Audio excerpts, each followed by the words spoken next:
Good morning friends.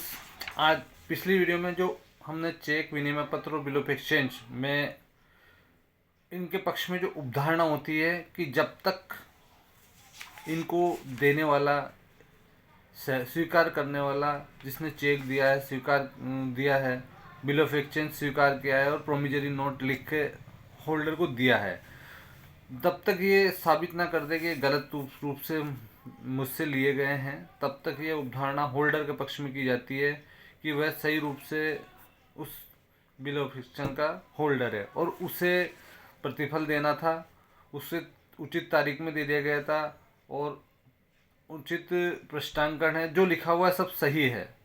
ये holder के पक्ष में अवधारणा होती है और यह अवधारणा होल्डर को आधे केस को जिता देती है।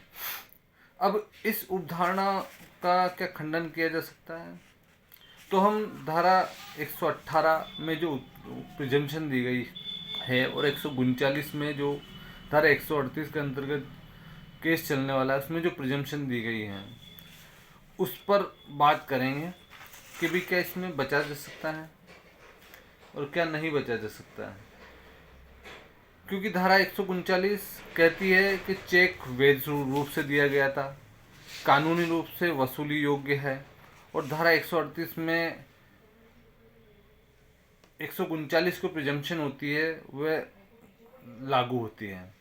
और उपधारणा को कैसे इसको रिबेट किया जा सकता है, कैसे इसका खंडन किया जा सकता है, इस बारे में आरोपी को साबित करना होता है। आरोपी क्या साबित करेगा?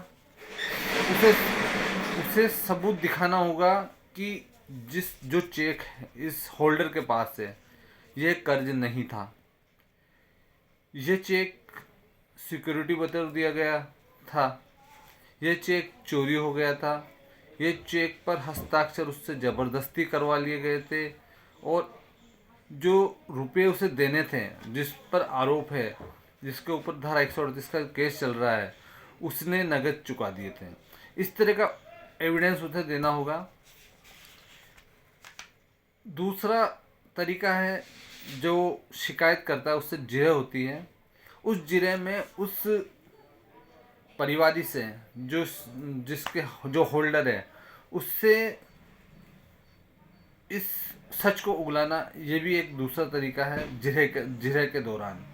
जिरह का क्राइटेरिया क्या होता है कि अभियुक्त तो चेक पर हस्ताक्षर करने के बाद बंध जाता है, किंतु जिरह का क्राइटेरिया थोड़ा बड़ा होता है, उसमें हर तरह के रिलेवेंट क्वेश्चन पूछे जा सकते हैं। इसलिए जिरह के दौरान उससे सच उगलाया जा सकता है और 138 के केस में बरी हुआ जा सकता है। इसमें जैसे शिकायतकर्ता से एक सवाल और पूछा जा सकता है कि क्या उसकी आमदनी का स्रोत है। मान लो कोई चेक 10 लाख रुपए किसी व्यक्ति के होल्डर के पास है और वह मजदूरी करता है, 5-7 हज़ार रुपये उससे उसकी इनकम है, और वह कहता है कि मुझे 10 लाख रुपए मिले हैं, तो उसकी आमदनी का स्रोत अगर कमज़ोर है तो उसके खिलाफ जो अवधारणा होती है वो कमज़ोर हो जाएगी।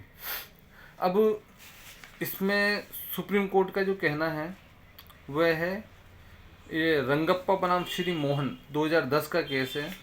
आरोपी को प्रोबेबल डिफेंस देना पड़ता है, प्रोबेबल डिफेंस देना पड़ता है, बियॉन्ड रीजनेबल डाउट साबित नहीं करना पड़ता है कि बिल्कुल ऐसा नहीं है कि इसको उपधारणों को अपन बिल्कुल खंडित नहीं कर सकता है। प्रोबेबल डिफेंस एक सामान्य सी तथ्य उसे साबित करना पड़ता है। बिल्कुल वो जो क्रिमिनल मामलों में जो दिया गया है कि बिल्कुल बियॉन्ड द रीजनेबल डाउट साबित करना इसमें नहीं होता। इसमें प्रोबेबल डिफेंस मतलब उपधारणा, जैसे किसी व्यक्ति ने चेक दिया, चेक के पेमेंट के रूप में उसने कोई राशि उस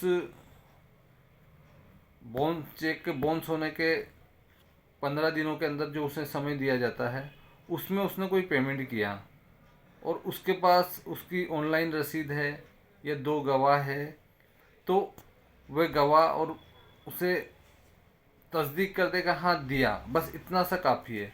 उसे beyond the reasonable of doubt साबित करना आवश्यक नहीं है। दूसरा,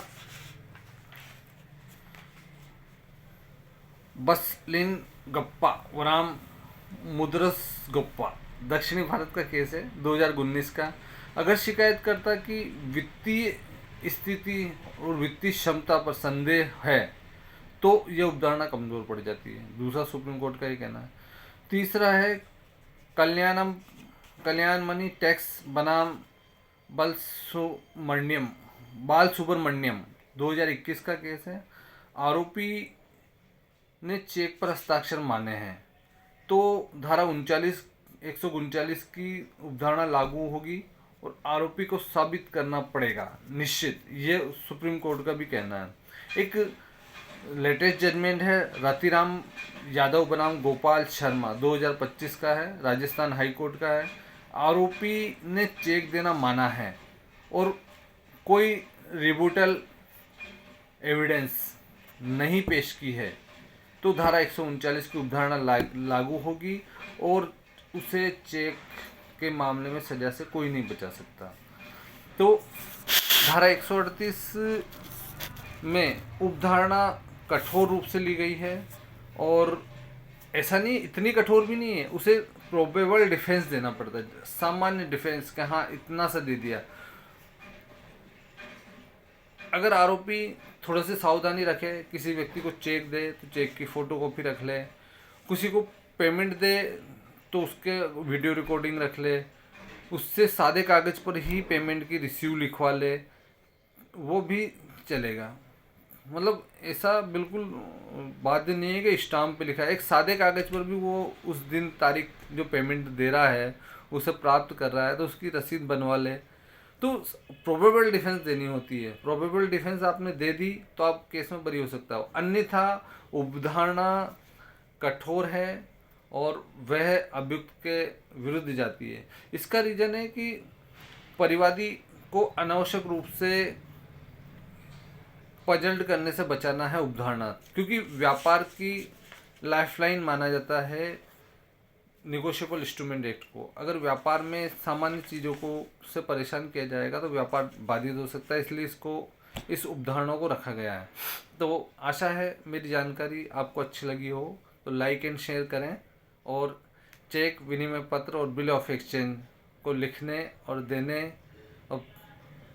देते समय उसका सावधानी से उसको रखें, किसे दिया गया है ऐसा एंडोर्समेंट रखें, उसका पेमेंट दिया गया है तो उसका भी कुछ ना कुछ सादे कागज़ पर ही लिखा के रखें, कुछ ना कुछ रखें ताकि आपका उसमें बचाव हो सके। गुड मॉर्निंग, ठीक है।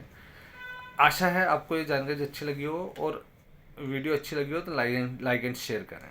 Good morning.